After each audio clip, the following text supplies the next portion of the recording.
Hello everyone, my name is Adrian and today I'll be going over the definition and intuition of an average value.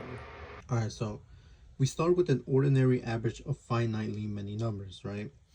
If you have n amount of numbers, y1, y2, all the way to yn, then we can write our average as y average equals the sum of y1 through yn over n. Now, imagine that instead of a few numbers, you have a function like f of x, defined on an interval a and b. For example, a function like t of t could be used to measure temperature continuously over a day. Now, to find the average temperature over the whole interval, we sample the function many times. For instance, if we partition a and b into n, that would equal subintervals of width. In other words, delta x equals b minus a over n. Then if we choose the sample points, x1 star, x2 star, all the way through xn star on each subinterval, and average the sample values, we get the sum of f of x 1 star through f of x n star divided by n.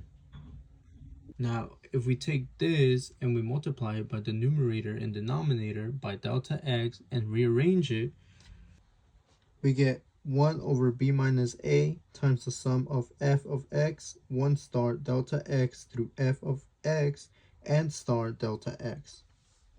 Now, we know that the bracket sum is a Riemann sum, approximating the integral from a to b f of x dx.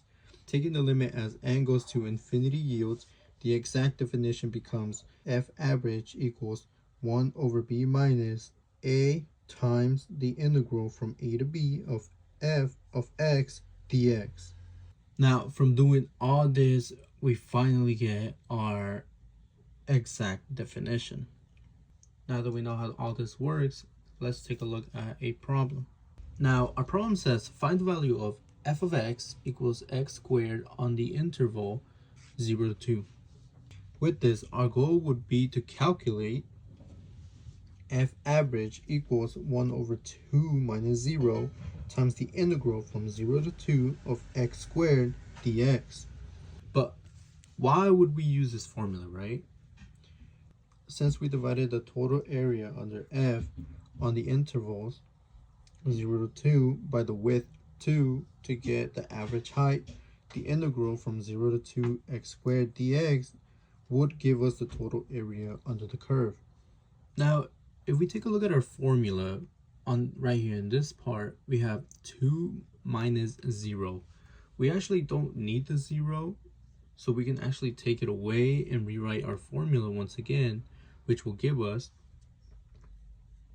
f average equals 1/2 times the integral from 0 to 2 of x squared dx. Now that we actually have our simplified formula, our next step would be to find the antiderivative of x squared. Now when we do this, we get the integral of x squared dx, which will give us x cubed over 3. Now that we have our antiderivative, we need to evaluate the defined integral.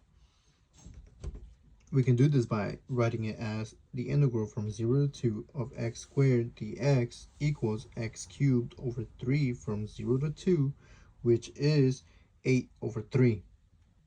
Now, for our step 4, we want to divide the interval length, right? So we can do this by f of average equals 1/2 times 8 over 3, which simplifies to 4 over 3.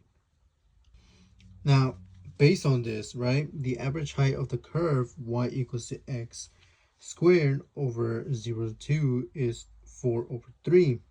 Now, geometrically, a rectangle of width 2 and height of 4 over 3 has an area of 8 over 3, matching the area under the parabola on 0 over 2.